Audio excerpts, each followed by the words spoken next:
Hello, everyone. Welcome to the first session of the uh, Everyday Buddhism lecture series for the Everyday Buddhism membership community on mindful writing. This mindful writing lecture series is called Poetry, Meditation, Mindful Writing, and Small Stones.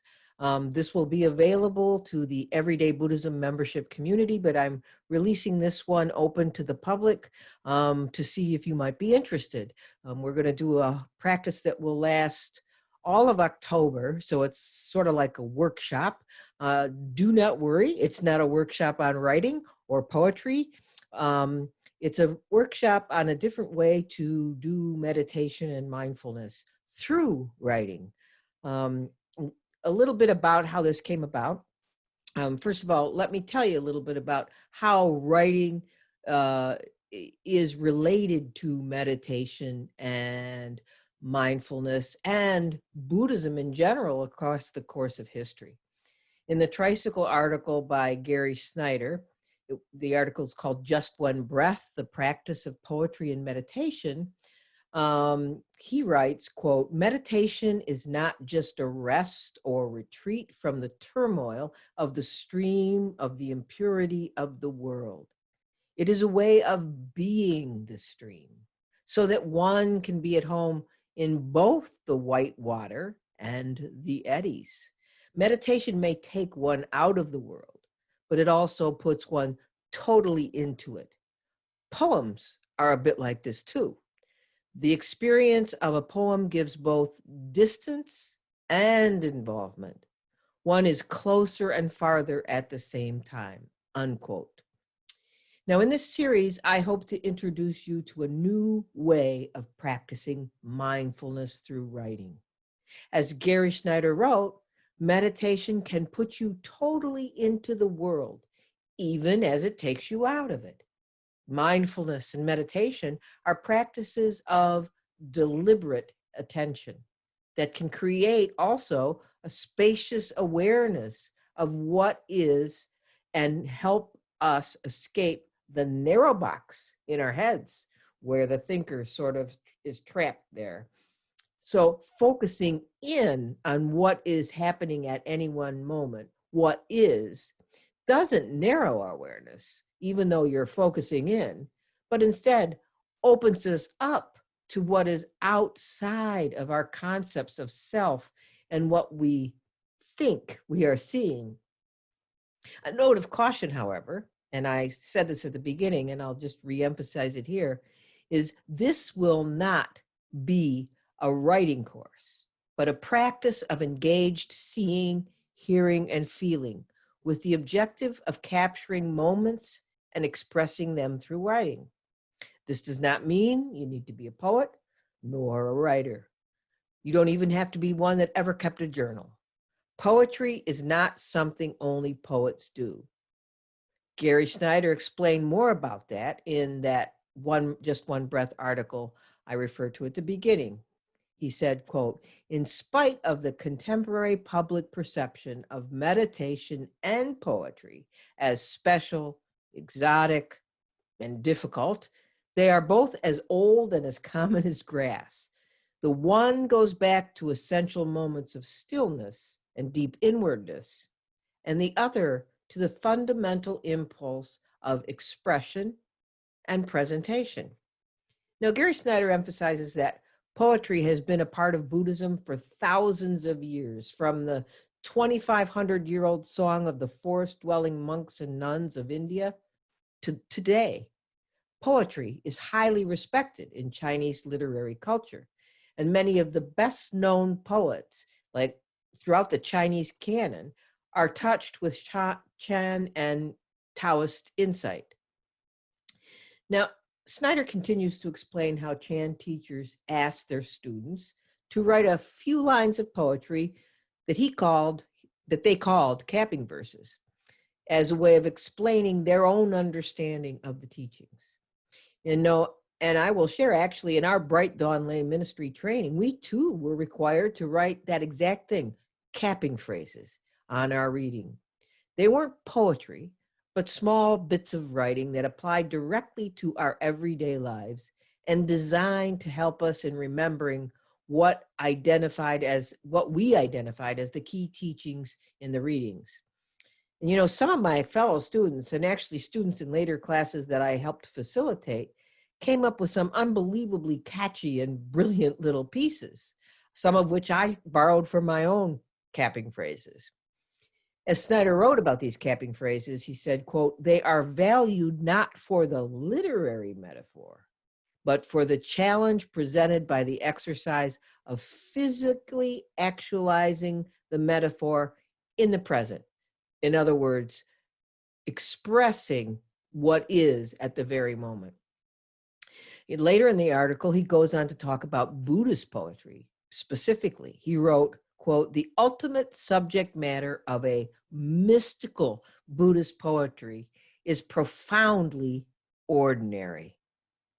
So this mindful writing that I'm talking about is all about the profoundly ordinary. The key is that you're mindful of that ordinary moment and mindful in an intense and focused way so that you can capture the moment with just a few words, as if you capture the moment with the smartphone camera. I've been writing in journals personally since I was a child, although at that time they were called diaries, and some of you may remember, if you're as old as I am, these small fake leather-bound books with locks and keys to keep brothers and parents from reading the very important thoughts and feelings of a 10-year-old. But from that 10-year-old and then to a pre-teenager and then a teenager, my diaries evolved to notebooks full of emotional and philosophical explorations. And the notebooks branched out again to another form of expression, poetry. Now, I don't remember the name of the 7th or 8th grade teacher. I don't even remember whether it was the 7th or 8th grade teacher, but one of them hooked me on poetry. And I owe her a lot. What a gift she gave me. It was a vehicle to express me and the me at the intersection of everyone and everything else in my life. So looking back, I see these journals as the beginning of a lifelong practice of writing, and I do call it a practice. If I were to point to a practice that has consistently been my personal practice of mindfulness over the years, before and after becoming Buddhist, it would be writing. When I write, my writing allows me to see the world, myself, and the people around me exactly as they are, not as I had prepackaged them and placed them on the shelf. There's something about focusing on writing that makes you intensely honest. And that's sort of like you blow off the sort of false narratives that you carry around with yourself every day. So when I came to the actual practice of this mindful writing through the work of Reverend Satya Rabin and her husband, Caspolita Thompson, both priests of the Amida Order, I came on it about 2011. At that time, Reverend Satya taught an online course in mindful writing and what she called small stones. She started an associated Facebook group where participants posted their daily or sometimes more or less frequent small stones. So, what is a small stone? A small stone is simply a piece of observational or mindful writing that precisely captures a fully engaged moment. They're typically from one to a few sentences and can be in the form of haiku, poetry, or prose. And there are no strict rules. Like writing in a certain form, like a haiku, you don't have to do that, but you can if you wish. The purpose of writing small stones is not about the writing. It's about slowing down enough to notice what is around you, what you're smelling, what you're seeing, what you're touching, what you're hearing, and what you're tasting.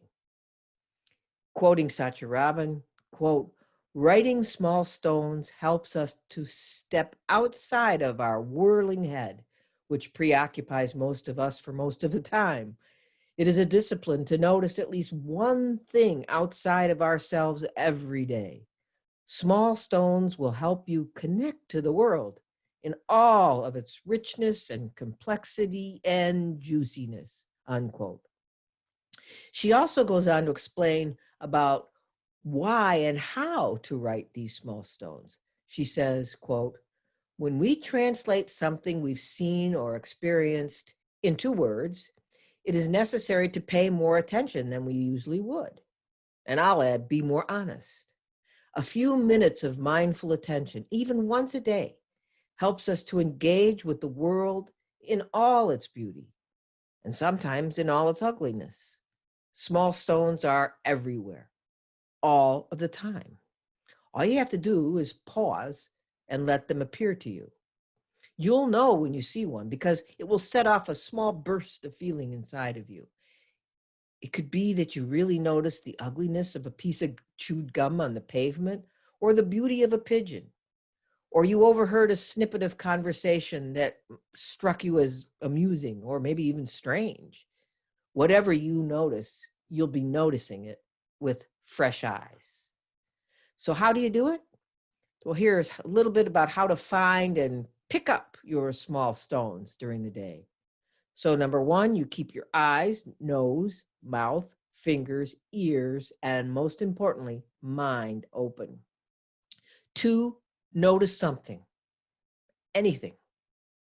Three, catch what you notice as it occurs by carrying around a notebook and writing it in the notebook, or having a dedicated note area or dictation area on your smartphone or tablet. Then as you notice something, you jot it down or you speak it into your dictation app, and you do that as soon as you experience it. I'm going to give you some examples of small stones. Here they are. Towels and shirt and pillowcases show me the shapes of the breeze. This is a small stone by Reverend Sacha Robin. The next few are small stones that I've written over the years. Monochrome morning, sun jewels the treetops in golds. I'll say that again. Monochrome morning, sun jewels the treetops in gold. Bella running and jumping through the deep snow, chasing three deer beyond the fence. She almost leaps into a world where she catches them. The rubber squeak of the red-headed woodpecker landing on the suet. The only real thing is the constancy of the crickets, the breeze brushing my neck, and a church bell. So those are just some examples. It can be anything. It's up to you to notice them. So the plan for this series, that's to last through October, is to have you post your small stones throughout the month of October 2020 in the discussion on the Mindful Writing Unit on the Facebook membership community. During the month, I will add additional YouTube and or Facebook discussions and tips on, one, how to polish your small stones, polish your writing without working too hard on it. Two, writing your way towards slowing down. Three, writing your way towards joy. Four, writing your way through fear. And five, writing your way towards gratitude. If you would like to join the Everyday Buddhism membership community and continue your participation in this virtual workshop on mindful writing, you can do so at this link. You go to www.everyday-buddhism.com and you look at the top of the page for the tab More. If you click on More, then you'll see a tab that says join-community.or, join-community or -sangha. So join community or sangha. So that's www.everyday-buddhism.com. Look on the tab at the top of the first page that says more, click on more, and you'll see join community or Sangha. And then you can join the membership community and be a part of this and many upcoming series we have sort of cooking in the background. They may take longer than we would hope, but they're coming.